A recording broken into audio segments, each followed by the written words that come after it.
The ground ate me before I even heard it move. 1 second, I was kneeling on a slab of cracked basalt, GPS unit in one hand, seismograph readout in the other, marking a fresh fissure that had opened after the third earthquake that week. The next second, the slab wasn't there. Neither was the ground under it. I dropped through 11 feet of broken rock into a lightless throat of stone, and the mountain closed over my head like it had been waiting for exactly one more tremor to swallow me whole. My name is Talia Wren. I'm a structural geologist. I spend my life reading mountains where they're about to crack, where the water moves underneath them, which slopes are lying to you about how solid they are. I had 3 degrees, 1 government contract, and absolutely no training for what it's like to fall through the floor of the world and keep falling. I don't remember all of it. I remember cold water taking the fall out of the fall, an underground river, grabbing me sideways instead of letting me hit bottom. I remember scraping along rock in the dark for what felt like an hour and was probably 90 seconds. I remember a current pulling me toward a gray smear of light that got brighter until it wasn't a smear anymore. It was a sky, and I was being spat out of a cave mouth into water so warm it should have been impossible. I dragged myself onto a bank of black volcanic sand and lay there coughing up river water until the shaking stopped being about cold and started being about what I was looking at. I was in a valley that shouldn't exist. A caldera, a collapsed volcanic crater, maybe 4 miles across. Walls of sheer black rock rising on every side like the inside of a cracked bowl, high enough that the rim was still catching the last orange light of sun. I couldn't see any more from the floor. Steam rose off a dozen pools scattered across the crater floor. The air smelled like sulfur and green things growing too fast. Ferns the size of cars. Trees I didn't have names for. And underneath all of it, so faint I almost didn't catch it, a bass hum in the ground that my body recognized before my brain did. This mountain is not asleep. It is breathing. I didn't have time to think about that because that was when I heard the drums. Not drums like a concert. Drums like a warning. Passed hand to hand across a valley, a low, frantic pattern, one ridge answering another. And less than 10 minutes later, I was surrounded by 11 people, holding obsidian-tipped spears, every one of them pointed at the wet, filthy, shaking outsider who had apparently fallen out of the sky. They didn't kill me. They marched me. The settlement sat on a raised shelf above the hottest springs, maybe 60 structures of woven branch and hide arranged in loose rings around 3 central fires.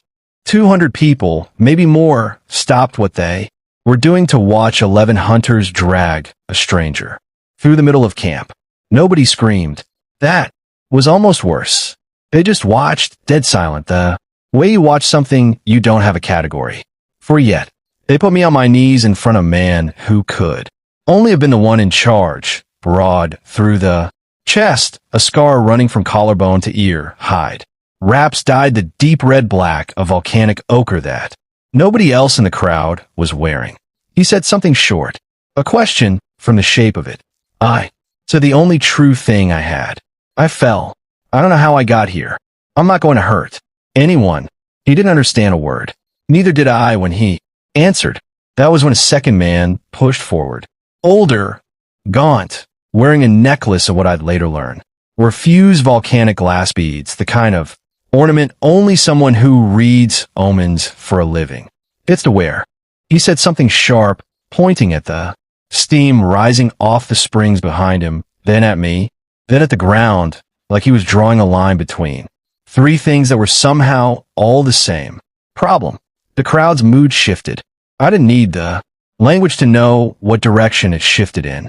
The chief, I learned his name was Doran, looked at me the way you look at a decision you don't want to make quickly.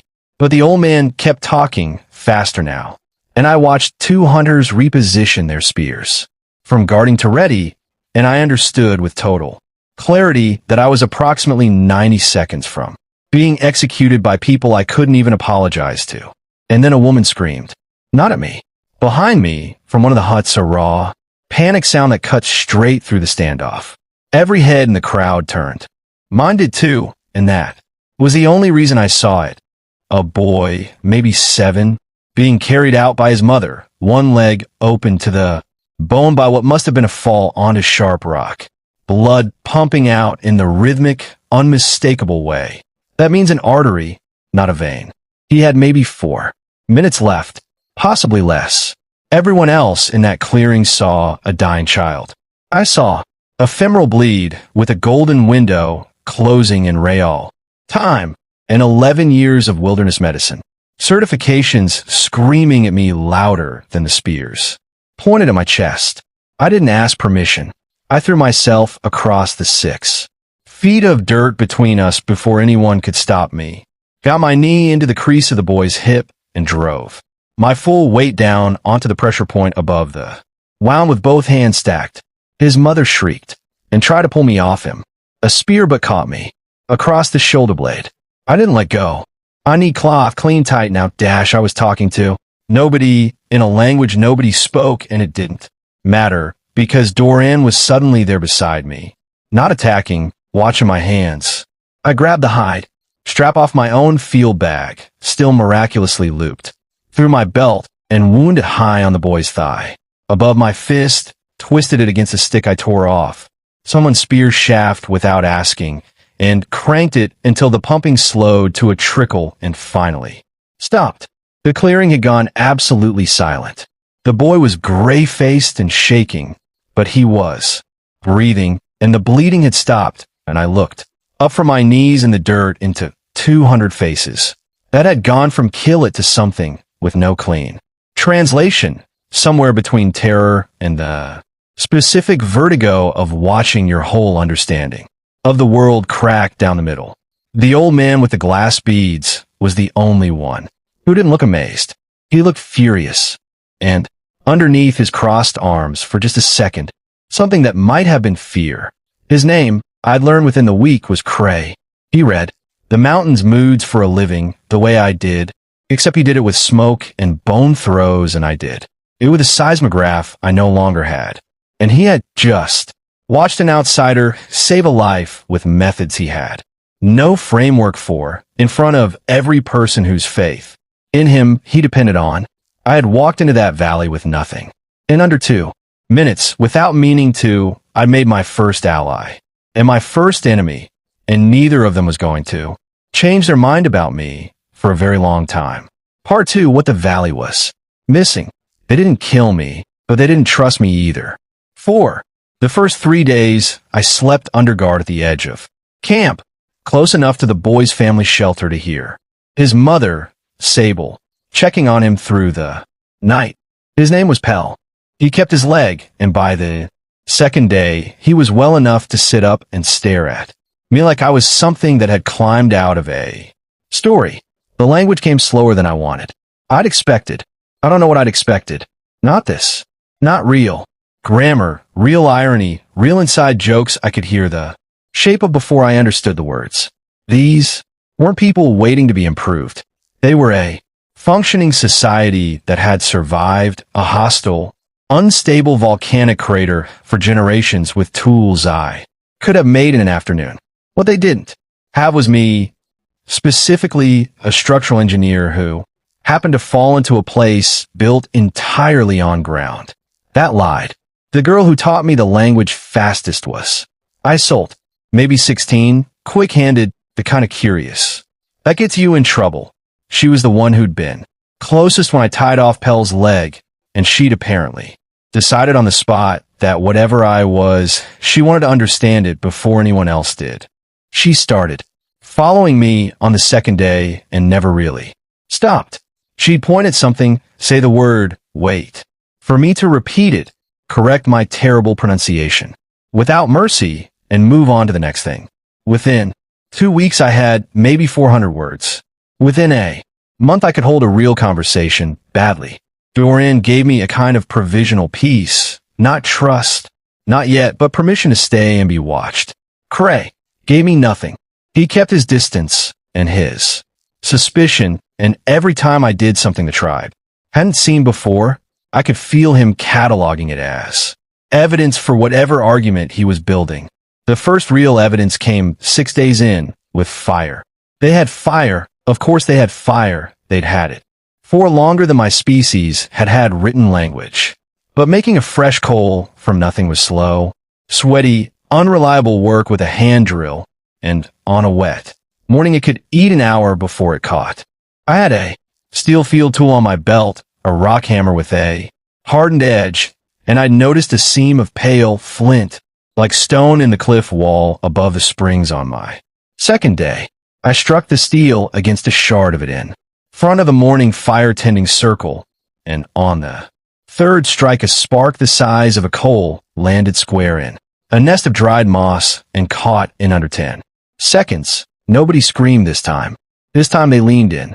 By the end of the week, for different hunters had their own struck flint kits, and I watched an older toolmaker named Hask, bent-backed, half-blind in one eye, endlessly patient with stone, turn my crude demonstration into something better than what I'd shown him inside of 2 days, shaping the flint into a proper strike edge with a precision my hands couldn't have managed.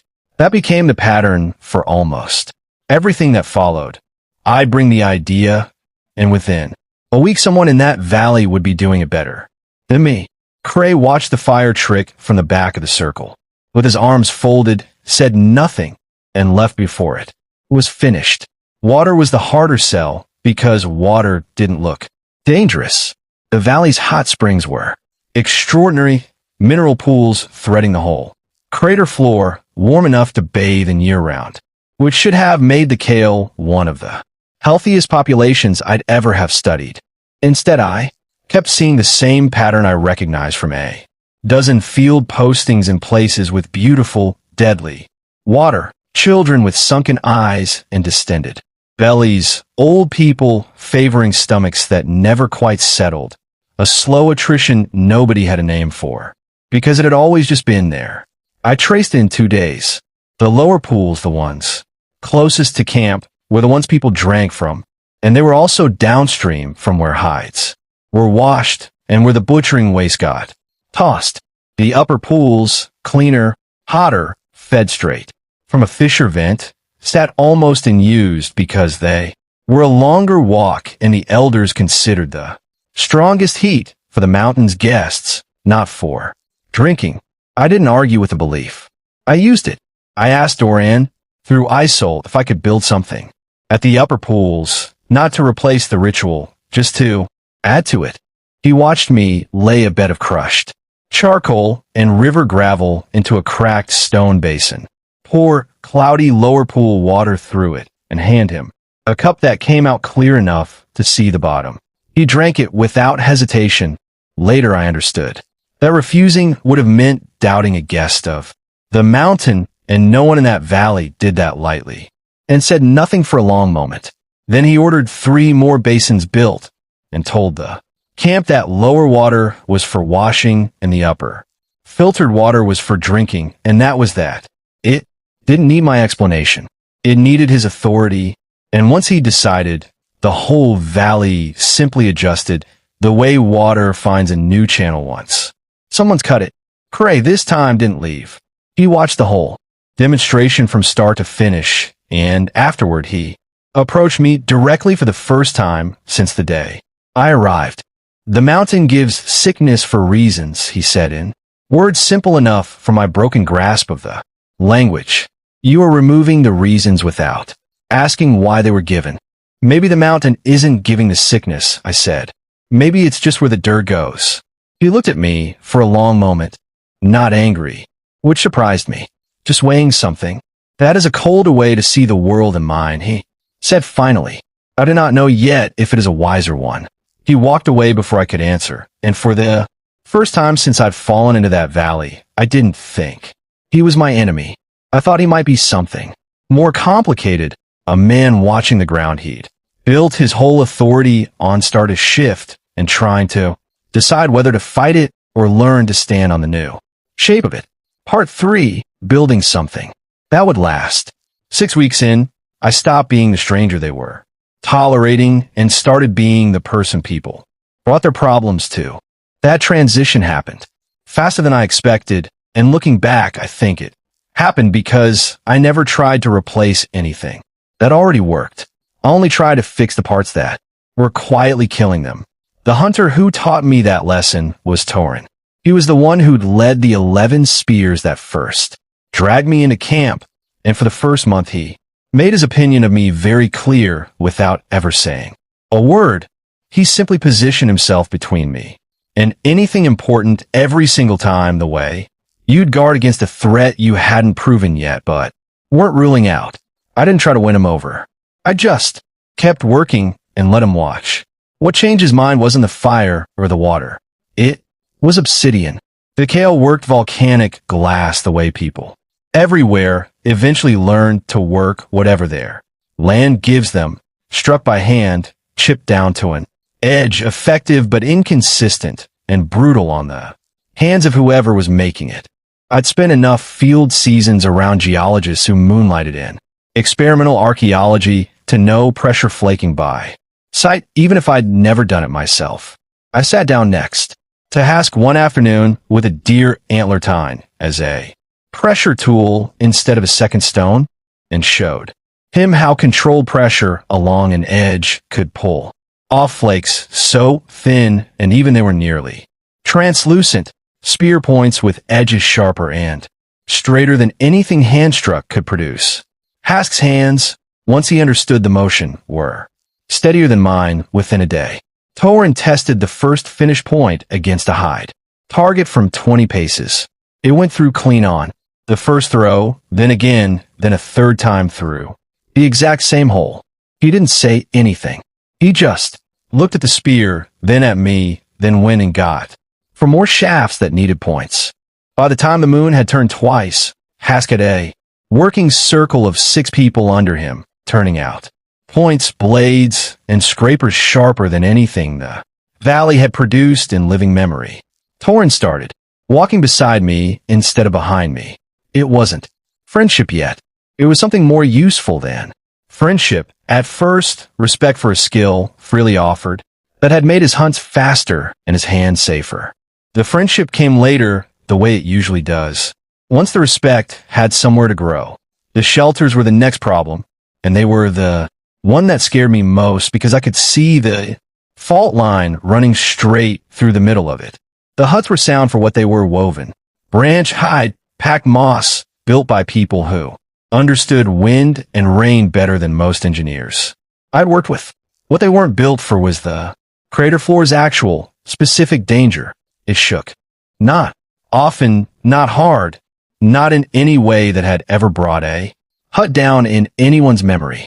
But I felt 3 separate tremors in 6 weeks that any seismologist would have flagged as pre-event activity, and every single time, the valley's only reaction was for Cray to burn a bundle of dried herb and murmur something to the mountain, and for everyone else to go back to what they were doing. I didn't say the word volcano. I didn't have it in their language yet, and even if I had, I wasn't ready for that argument. I built instead. The crater floor was full of a fine, pale volcanic ash that I recognized the moment I really looked at it. The same family of material the Romans had used to build structures still standing 2,000 years later, long before anyone called it pozzolana. Mixed with lime from crushed, burned shellfish shell and water from the upper springs, it set into something closer to true stone than clay ever could, and it kept its strength even when wet, even when the ground underneath it moved. I built the first test wall alone over 4 days at the edge of camp where nobody would see it fail. If it failed, it didn't fail.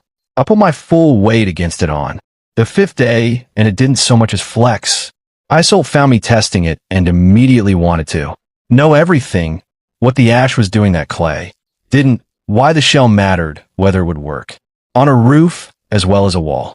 She'd become, by then, less like a student and more like the person I actually explained my thinking to before I explained it to anyone else, and I noticed I'd started doing that on purpose. She had the kind of mind that didn't just learn a technique, she interrogated it, and half the improvements to my ash mortar over the following Months were things she'd tried that I hadn't thought to. Doran came to see the wall himself, once word. Reached him. He hit it with a stone axe, twice hard. Enough that I winced. It held. He looked at the two. Shallow white marks the axe had left, and then at me. For a long moment. Build more, he said. Start with the family shelters. Closest to the water. The ones the ground moves. Undermost when it moves. He noticed the tremors too. He just never had a reason before to connect them to anything he could act on. That was the moment I understood Doran. Wasn't slow to trust me. He was careful about what he built his people's safety on, and he wasn't going to bet it on anything he hadn't personally tested with his own hands first. Once he had, he moved fast. Somewhere in the middle of that stretch walls. Going up, terrace is still a season away. I noticed the valley's rope was its weakest link in almost everything it built. Sinew and twisted bark fiber worked, but they worked poorly, stretching under load, rotting fast in the humid crater air, forcing every structure and every tool lashing to be rebuilt far more often than it should have needed to be. I'd grown up watching my grandmother work a drop spindle for fun, of all the useless seeming hobbies to suddenly matter, and I recognized the valley's answer to the problem the moment I found it, a coarse, fibrous grass growing wild along the terrace's upper edge, tough enough to cut your palms if you weren't careful handling it raw. I showed Isold how to redding it, soaking bundles of the cut grass in the cooler pools until the fibers loosened from the pulp around them, and how to twist those fibers under tension into cords stronger, by a wide margin, than anything sinew could match. She had it faster than I did within a week, the way she had everything faster than I did by then, and turned it into proper woven cloth not long after, something the valley had never had at all before, only hide and fur. The first finished bolt of it went, without any discussion, straight to Sable, who actually cried, at the idea of something soft enough to wrap a healing wound without it sticking. The goats came next, or rather, I finally understood what Torin had been quietly doing for months without my noticing. A small herd of wild, sure-footed crater goats that grazed the upper slopes had been drifting closer to camp for over a season, drawn by salt licks. The hunters had deliberately left out, patient and unhurried, the same slow work of trust I'd been doing myself without ever framing it that way. Once I understood what he was building, I helped him finish it. Simple enclosures, selective breeding for the calmest animals, a source of milk and wool that meant the valley's whole food and clothing supply stopped depending entirely on the hunt. Torin never once described it as a strategy. He just said, when I finally asked him about it outright, that a valley worth protecting was worth not having to gamble on a hunt, succeeding every single week. And I understood, hearing him say it, that he'd been thinking in exactly the same shape I had from the very beginning. He'd just never had the specific tool for it before. Within 2 months, 9 ash mortar structures stood in a widening ring around the original camp storage, a proper birthing house set apart from the smoke, and a long low hall where the whole valley could gather when weather turned. Every single one of them was built with a shallow curve in its footing that let it flex a half degree instead of cracking, the same trick I'd have specified for anything built on ground I didn't fully trust. I told myself I was building shelter. I was actually building an evacuation plan I hadn't told anyone about. Yet because I still didn't have proof, and because I knew exactly what would happen to my standing in that valley if I raised an alarm about a mountain that showed no sign of trouble to anyone who hadn't spent a career learning to read it. Cray, for his part, had stopped confronting me and started simply watching closer than ever. I didn't know yet whether that was worse. Part 4, the mountain starts talking. The terraces went in during the valley's dry season, cut into the lower slope above the springs where volcanic soil sat black and rich and completely, and used, because nobody had ever had a reason to, Plant the same ground twice when the whole crater floor grew wild food. You knew where to look. I didn't try to explain soil chemistry.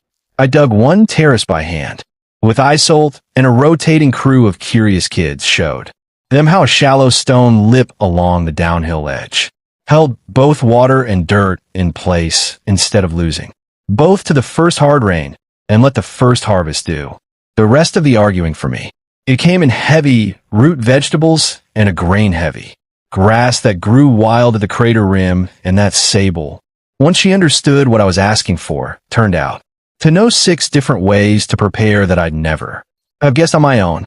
Hell, fully healed by then, and permanently attached to my side whenever his mother would allow it, declared the first terrace bread better than fish, which I gathered from Isolt's laughing. Translation was the valley's highest possible compliment for anything. Sable became, without either of us quite deciding it, something like family.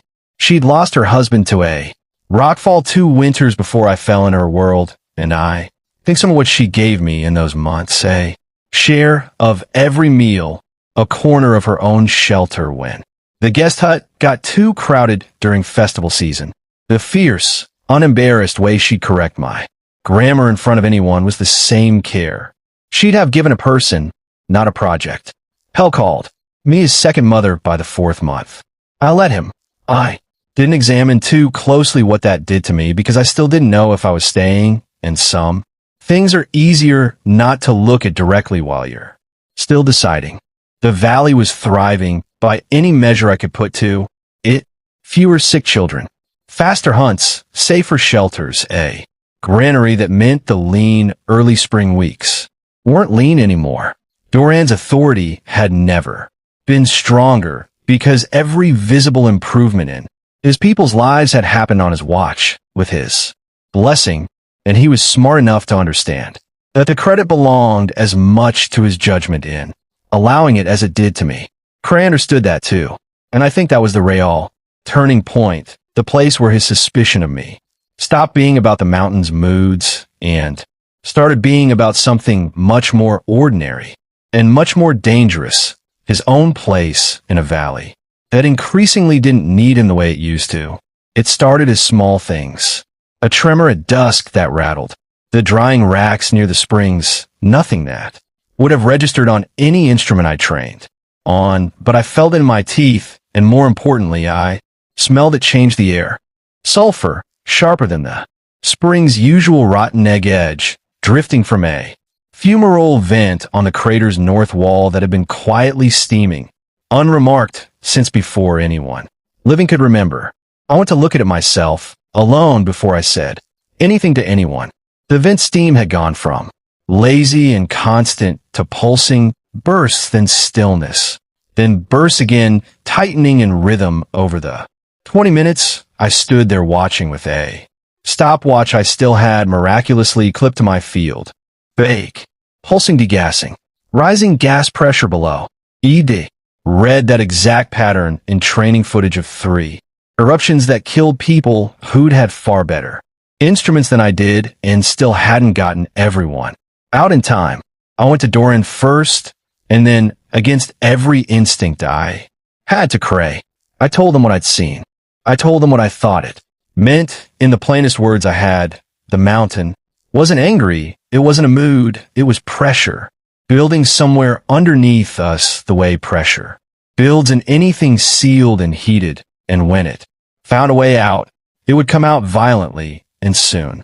Might mean anywhere from days to a few months, not years. Cray listened to the whole thing without interrupting, which should have warned me. When I finished, he stood, and for the first time since I'd arrived, he spoke to the gathered elders instead of to me. She has red water, he said. She has red fire.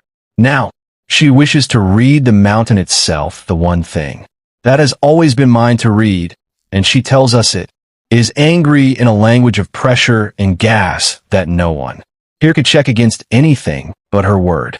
He turned to me. Where's your proof? Not your instruments.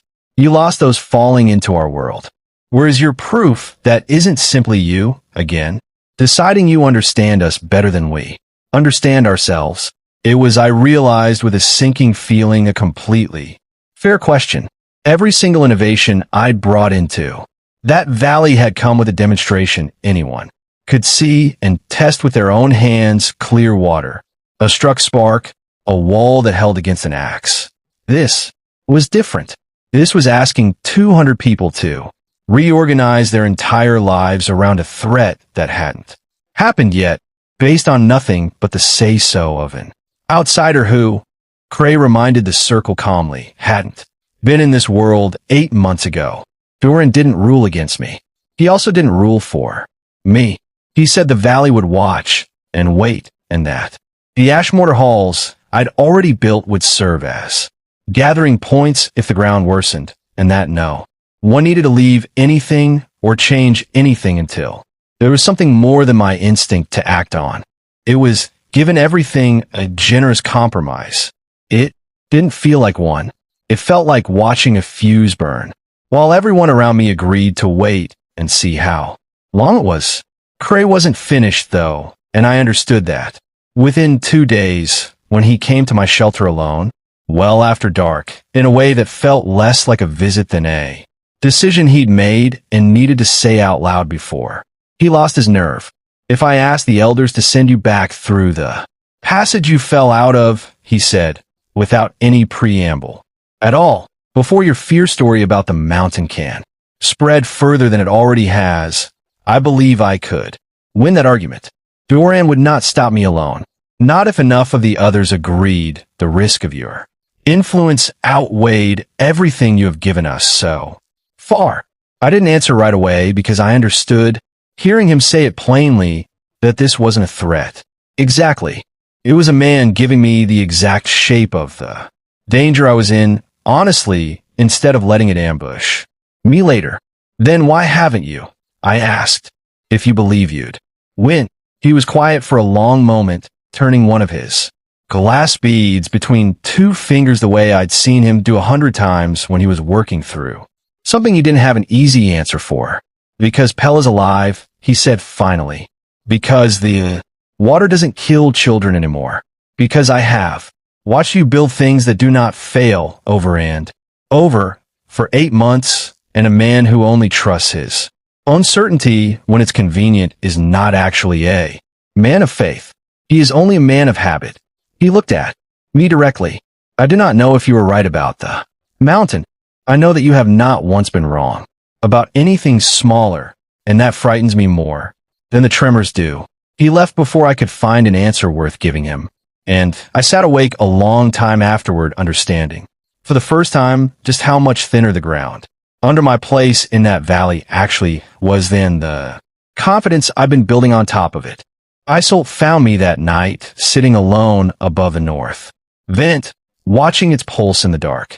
She didn't ask if I was right. She just sat down next to me, watched the steam with me for a while, and said quietly, I believe you. I don't know if that's worth anything against Cray, but I believe you. It's worth a lot, I told her. It's worth more than you. No.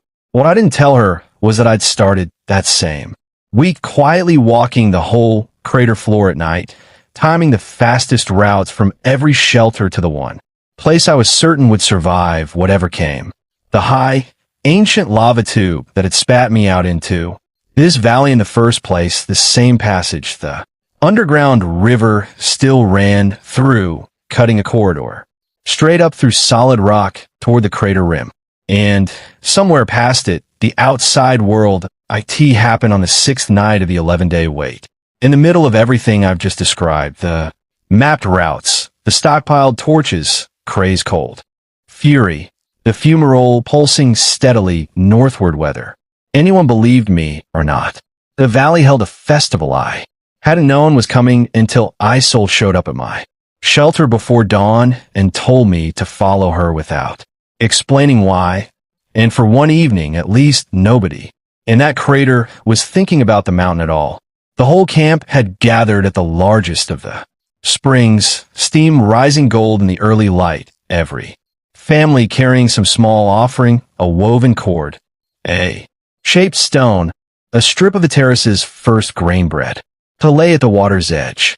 Sable had spent 2 days on a wrap for me I didn't know existed until she pressed it in my hands that morning, dyed the same deep ochre red as Doran's, dense with small shell. Beads sewn along the hem in a pattern I later learned marked me, unmistakably, as belonging to no single family and therefore, somehow to all of them. Doran stood at the water's edge and called me forward in front of the entire valley and gave a small speech I only understood about 2/3 of in real time. Isol murmuring quiet translation against my shoulder for the parts one missed. The gist of it stripped down was this, that I had fallen into their world with nothing and had spent every day since giving them something in return without once asking to be repaid, and that a valley built on shared water didn't let a person keep giving without eventually being given something too. He gave me a name, not to replace my own, Isolt. Was careful to make sure I understood that, but to sit alongside it, the way every person born into the valley carried both a private name and a water name that marked their place among the kale. He called me Sarian, which Isolt translated, blushing slightly at having to explain it in front of everyone, as something close to the one who reads what the ground is about to say. I hadn't expected it to undo me the way it did. I'd spent 8 months telling myself I was a scientist doing careful, useful fieldwork in an extraordinary and temporary situation, and standing at the edge of that. Spring, wearing a wrap sewn by a woman who'd started calling me family without asking my permission, being given a name by 200 people who had every reason not to trust me 8 months earlier and somehow didn't anymore. Understood all at once and completely that I wasn't doing fieldwork. I had a home. I had without ever deciding to stop being someone documenting this valley and become someone who belonged to it. Cray didn't come to the naming. I noticed his absence, and I think everyone else did too, and nobody mentioned it because everyone understood exactly what it meant and exactly how much longer it would take before he was ready to mean something different. Pell fell asleep against my side before the singing even properly started, one small fist still curled around a scrap of terrace bread he'd insisted on saving for me, and Sable laughed at both of us and didn't wake him, and for one whole evening, with steam rising off the springs and the whole valley singing something I only half understood, I let myself stop watching the mountain for danger and just watch my new family. Instead, I went back to reading the fumarole Vince the very next morning. But I wanted on record that for one night, at least, I let myself simply have what I'd found, without immediately turning it into a project to protect. Part 5, The Wait. For 11 days, nothing happened, and 11 days of nothing is its own kind of pressure. I kept working because stopping would have looked like admitting I'd panicked over nothing, and because the work itself mattered regardless of what the mountain decided to do. I mapped every family's fastest route to the lava tube without ever calling it an evacuation route out loud. I called it the cold passage, told anyone who asked that I was studying where the coolest air moved through camp, which was true, just not the whole truth. I got Haas' crew making extra torches and stockpiling them in 3 locations without explaining why more than it's useful to have light ready. I asked Sable carefully which families had elders or small children who couldn't move fast, and quietly worked out who would need help and from whom, dressed up as nothing more than casual conversation about the valleys. People. Torin caught what I was actually doing on the 9th day. He found me at the lava tube's mouth at dusk, timing the walk from the granary hall with a length of knotted cord I was using as a crude stopwatch, and he didn't ask what I was doing. He just asked quietly, "How much time will we have?" "I don't know," I told him honestly. "Hours, maybe, if we're careful and it builds the way I think it's building. Less if I'm wrong about how much warning we get. Then I will know this path as well as you do," he said, "in case you are not the one standing here when it matters." He walked it with me every evening after that, memorizing every root and loose stone in the dark. and he never once asked me to justify myself again. I understood, without either of us saying it, that he'd made his decision about who to trust a long time before Cray had made his, and that decision hadn't wavered since the day Hask's obsidian points went through a hide target 3 times in the same hole. Cray watched all of it. I don't think he missed a single thing I did in those 11 days, and I don't think even then he believed I was wrong out of spite. I think he genuinely believed the mountain's moods were his too. Red, that mine was a colder, blinder kind of knowledge that saw pressure and gas and mist. Whatever it was he thought he saw instead, and worse, that if he was wrong about that, and I was right, everything he'd spent his life being for his people would matter less than the outsider's stopwatch.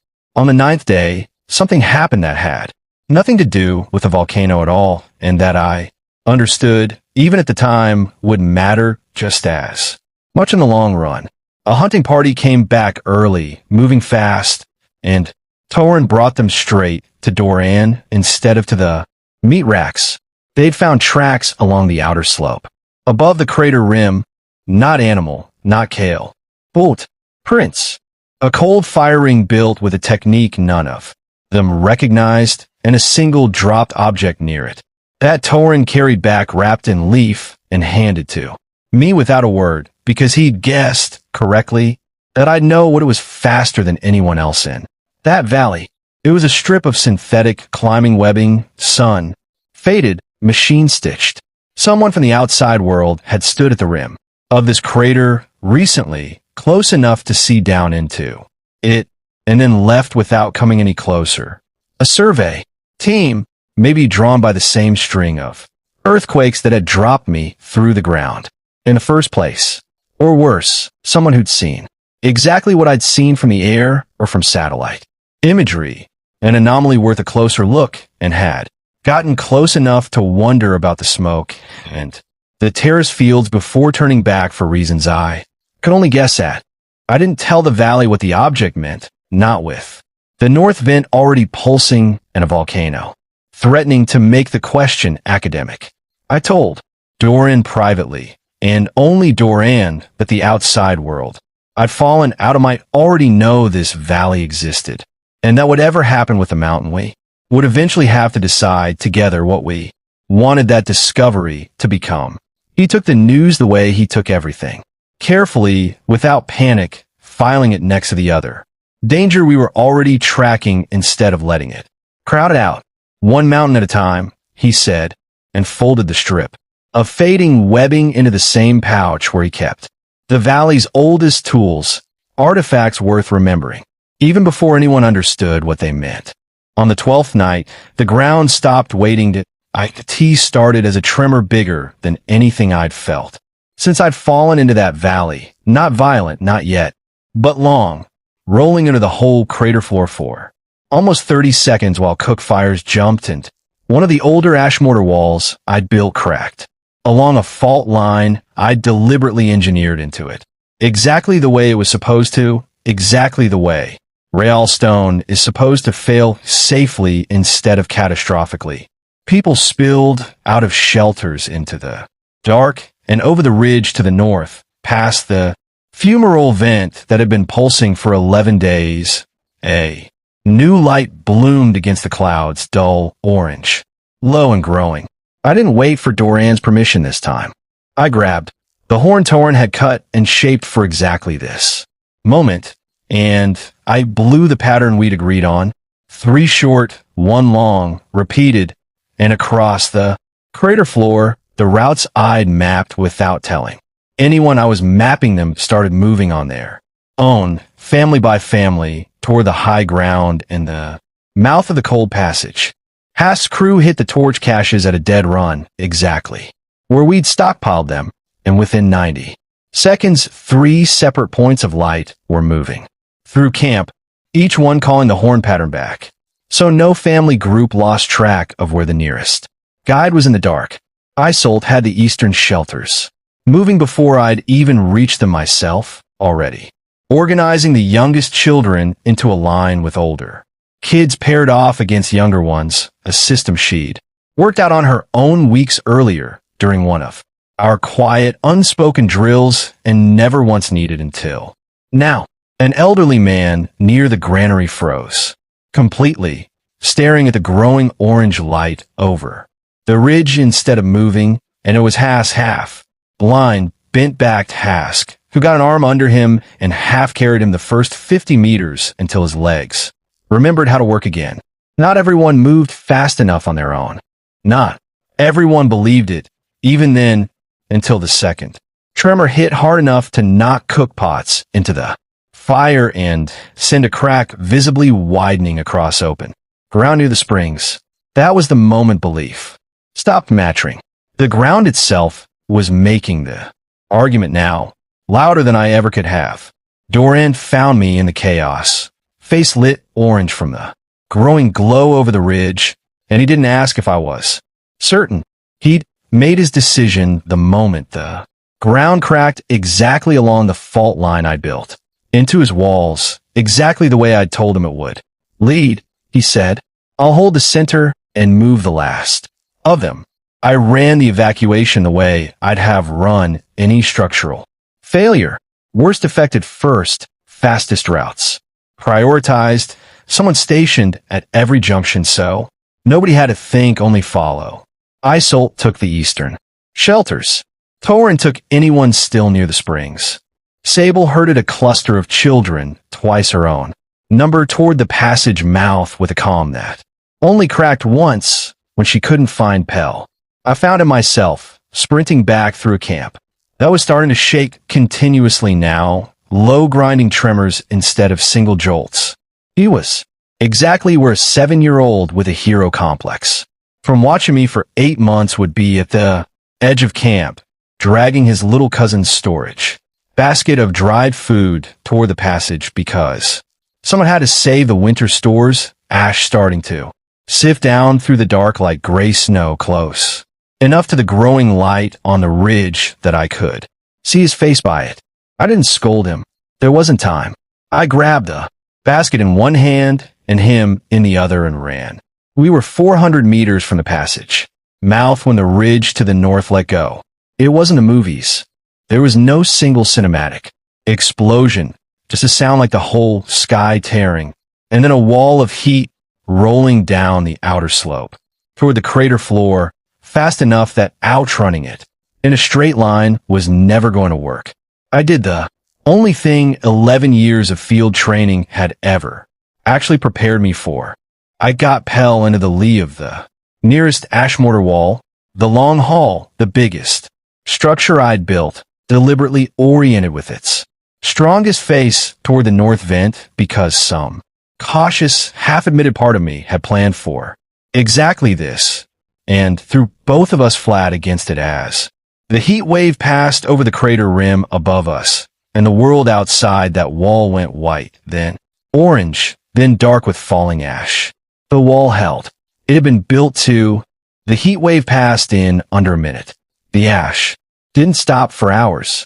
I got Pell up the second the worst of it broke. Both of us coughing, his cousin's basket somehow still gripped in a small fist, and we ran the last stretch to the passage mouth through air gone thick and gray, and impossible to breathe without the wet cloth I'd made everyone tie over their faces 2 weeks before, back when I still couldn't say for certain why I was asking them to carry it. The passage held nearly the whole valley by the time I reached it, 200 people packed into a corridor of cool, ash-free stone with the underground river running steady beside them, Doran at the mouth, counting faces as they passed him the way I'd taught Isolt to count supplies. Torin posted at the first bend to keep the crowd moving instead of bottlenecking. It should have been chaos. It was instead the single most orderly evacuation I had ever seen from any population, disaster trained or otherwise, and I understood in that moment that it wasn't really my planning that had made it work.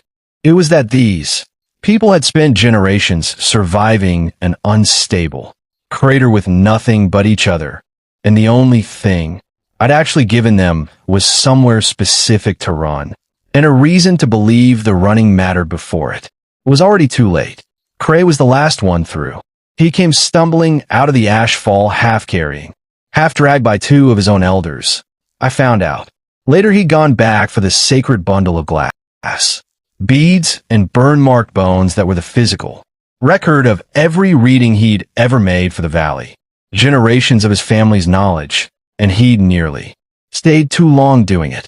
His face when Doran hauled him the last few steps into the passage was raw with something I recognized instantly because I'd worn the same expression myself more than once in the field. The specific look of a person watching their worst case scenario prove itself true in real time and hating being right about it. He looked at me across the crowded passage, ash still falling in gray curtains past the entrance behind him, and he didn't say anything for a long moment. Neither did I. There didn't seem to be anything small enough to say. You knew, he said finally, not an accusation, just a fact spoken like it cost him something to say out loud. I read it the same way you read everything else, I told him, just with a different kind of memory to check it against. He was quiet for a while, holding the bundle of beads and bones against his chest like it was the only solid thing left in a world that had just proven how little any of us actually controlled. I told him your knowledge was cold, he said eventually. I think I meant that it frightened me more than theirs did. Cold things are harder to argue with. You weren't wrong to be afraid, I said. You were wrong about which of us was the threat. He didn't answer that, but he didn't walk away from me either, and for the rest of that long, ash-choked night, while the crater floor burned somewhere behind us and 200 people sat pressed together in a stone corridor, waiting to see if they still had a home. Cray sat near me instead of apart from me for the first time since I'd fallen out of the sky into his world. It took 3 days for the ash to settle enough to walk the crater floor again, and what we found wasn't the total ruin I'd braced for. The 9 ash mortar structures had survived. Scorched, one roof partially caved under the weight of settled ash, but standing, every single one of them, exactly the way properly engineered structures are supposed to survive exactly the kind of event they were quietly built for. The old woven branch shelters were gone entirely, collapsed and buried under gray drift. The terraces had survived better than anyone expected, the stone-lipped edges holding soil in place, even under inches of ash, and Sable was already talking within the week about whether the ash itself might make next season's planting even richer. She'd noticed, correctly as it turned out, that ash-fallen ground on the crater's older slopes grew wilder and thicker than anywhere else in the valley, and she wasn't wrong to wonder if the mountain's violence and the mountain's fertility were two faces of the same thing. Doran called the valley together on the 4th morning, standing on the raised shelf above the springs that had somehow, remarkably, kept flowing, warm and clear straight through the whole event. He didn't make a long speech. He never did. We are alive, he said, because one person among us learned to read a danger none of the rest of us could see, and because the rest of us were willing in the end to be led somewhere we didn't fully understand. Yet, he looked at me, then deliberately at Cray. That is not one gift replacing another. It is 2 ways of watching the world, and we will need both of them for as long as this mountain is our home. Cray stepped forward before the silence could stretch too long, and to his enormous credit, he didn't dress it up. I was wrong about what her knowledge meant, he said to the whole gathered valley in a voice that clearly cost him effort to keep steady. I was not wrong that the mountain must still be respected, or that we still need someone to watch its moods the way I always have. I ask only that going forward we watch it with 2 sets of eyes instead of one, and that neither of us pretends the other's sight is worthless. It wasn't an apology exactly. It was better than one. It was an old man rebuilding the foundation of his own authority in front of everyone who depended on it in real time and choosing to build it on something true. instead of something comfortable. I respected him more in that single moment than in the 8 months that came before it combined. We rebuilt through the following season, bigger this time. Every new structure raised with the same curved footings and ash mortar walls. The cold passage widened and marked with Isolt's careful stone cairn. Signs at every junction so that even a child running alone in the dark could find their way out. Haas crew turned scavenged obsidian, thrown up fresh and glassy by the eruption itself, into the finest tools the valley had ever produced. Torin led hunts through a changed landscape that was already within months, growing back strange and lush where the ash had settled. Pell followed me everywhere with a seriousness that hadn't been there before the eruption, old enough now, I think, to understand exactly what almost happened and determined in a specific way of children who've looked straight at something enormous and survived it, to grow up fast enough to help carry the weight next time. I found the way out 3 weeks after the eruption, and I want to be honest about that because it would be easy to tell this story as if I never had one. The passage that had spat me into this valley didn't. Dead end at the crater the underground river kept going past the point where any of us had ever needed to follow it, and on a clear afternoon with nothing but curiosity pulling me forward, I walked it far enough to see daylight at the far end. Real daylight, an ordinary hillside, a horizon that didn't curve up into a wall of black rock. The world I'd fallen out of was still out there, less than a day's walk past a valley that had, without my ever quite noticing the exact moment it happened, stopped feeling like somewhere I landed, and started feeling like somewhere I lived. I stood at that opening for a long time. I thought about the research station, the seismograph I'd never get back, the life that was presumably still turning over without me on the other side of that hill. Colleagues who'd have filed a report, a family who'd have been told a structural geologist went missing in an unstable canyon system and was never found. I thought about how easy it would be to walk through that gap in the rock and simply go be that person again. Then I thought about Pell, asleep in Sable's shelter, with a scar on his leg he'd wear for the rest of his life, because I happened to fall through the ground at exactly the right moment to stop him bleeding out. I thought about Isolt, who'd started sketching her own building plans in ash on flat stone, corrections and improvements to methods I'd taught her that were already, at 17, better than what I'd started with. I thought about Torin walking a dark passage over and over until he knew it as well as I did, in case I wasn't the one standing there when it mattered. I thought about Cray rebuilding the foundation of his whole life's meaning in front of 200 people, because he decided in the end that being right mattered less than his people being safe. I didn't walk through the gap. I turned around and I walked back into the valley, and I didn't tell anyone what I found for almost a month, because I needed to be sure the choice I was making was actually a choice and not just fear dressed up as belonging. When I finally told Dorian there was a way out past the passage into the wider world, he took it more calmly than I expected. Will you use it? He asked. No, I said, and meant it more completely than I'd meant almost anything in my old life. But I think other people should know it's there, not to leave, to trade, eventually, when we're ready for what that means. The world outside this crater isn't going anywhere, and neither, I think, am I. He nodded slowly, the way he did when a decision had already been sitting in him, and I'd only just given him permission to say it out loud.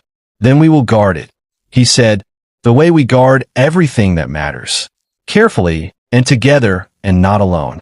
They came 2 months later, 3 of them in weatherproof gear. I recognized instantly, cautious and quiet at the crater rim in a way that told me they'd seen the eruption from wherever they'd been, monitoring the region, and had come back to check on an anomaly that shouldn't have had anyone left alive inside it. Torin spotted them first from the eastern tower we'd built after the eruption, specifically because I'd finally stopped pretending watchtowers were only useful for animals. He brought word to me instead of raising an alarm, because by then the whole valley trusted him to know the difference between a threat and a question. And this we both agreed, standing together at the rim, looking down at three strangers who had no idea yet that the smoke below them belonged to something far more organized than they were expecting. Was clearly a question. I climbed up alone to meet them, in kale dress, a year's worth of sun and ash and hard work on my hands and face, and I watched all three of their expressions do something complicated when I opened with English instead of whatever they'd braced themselves to attempt in sign language. You're going to have a lot of questions, I told them. I'm going to ask you to be patient about most of them because the people who live down there kept me alive for a year, and I'm not interested in them becoming a story before they get to decide on their own terms what kind of contact they actually want. It took the rest of that season to work out what that would look like. Careful, slow, entirely on Doran's terms, with Cray present at every single meeting, because the Valley's oldest form of caution had earned exactly that seat at the table. Trade began. Small, obsidian tools nobody outside the crater could reproduce in exchange for things the Valley genuinely couldn't make for itself yet. Metal tools, medicine I didn't have the ingredients to synthesize on my own. Seeds from crops that might do even better on that rich volcanic soil than anything native to the Valley already did. I still don't know exactly what the next few years will look like now that the wall between this valley and the rest of the world has a door in it instead of just a passage I could pretend belonged only to me. I know Doran will guard that door as carefully as he guards everything else that matters. I know Cray will read every visitor who comes through it the same exacting way he reads the mountain, and that I trust his caution now more than I ever trusted my own certainty at the start of this. And I know that whatever comes through that door next, this valley is not the same fragile, isolated place I fell into a year ago. It has already survived the worst thing it had waiting for it. Everything after that is just weathered. It has been a year now since the ground first opened under me on the other side of that hill, and I still catch myself some mornings reaching for a seismograph that isn't there, forgetting for half a second that I traded a long time ago for something better too. 100 people who taught me that reading a mountain was never really about the instruments. It was about paying close enough attention to something dangerous and beautiful that you learn to hear it before it speaks. Cray and I read the fumarole vents together now, twice a week, his omens and my pressure readings, laid side by side, and more often than either of us likes to admit, we agree on what we're seeing before we finish comparing notes. ISIL oversees construction on every new structure the Valley raises, and Haas calls her his equal now, not his student, which is the highest thing that patient, exacting old man has ever said about anyone. Torin still walks the cold passage once a season, just to be sure nothing has shifted, and he still hasn't quite forgiven me for the one time I beat him to the passage mouth during a drill. Pell is 8 now, sharp-eyed and steady-handed in a way that makes Sable equal parts proud and terrified, and he is already, without asking anyone's permission, started teaching the wound binding technique I taught him to the younger children, the same way I once taught it to him, with no shared language at all, just my hands moving and his eyes watching closely enough to learn. The Valley is not the place I fell into anymore. It is bigger, sturdier, better fed, and it survived the one thing that could have ended it, because two very different kinds of knowledge finally agreed to watch the same mountain instead of arguing about whose watching counted more. I still don't know if I'll ever walk back through that gap in the rock to see what became of the world I left behind. Some mornings I think I will, eventually, if only to trade for things this valley will always need and can't make on its own. Most mornings, though, I stand at the mouth of the passage that once spat me out of the dark and into this life, and I think about how a mountain doesn't actually care whether the people standing on it understand it or not. It only matters whether someone is listening when it finally decides to speak.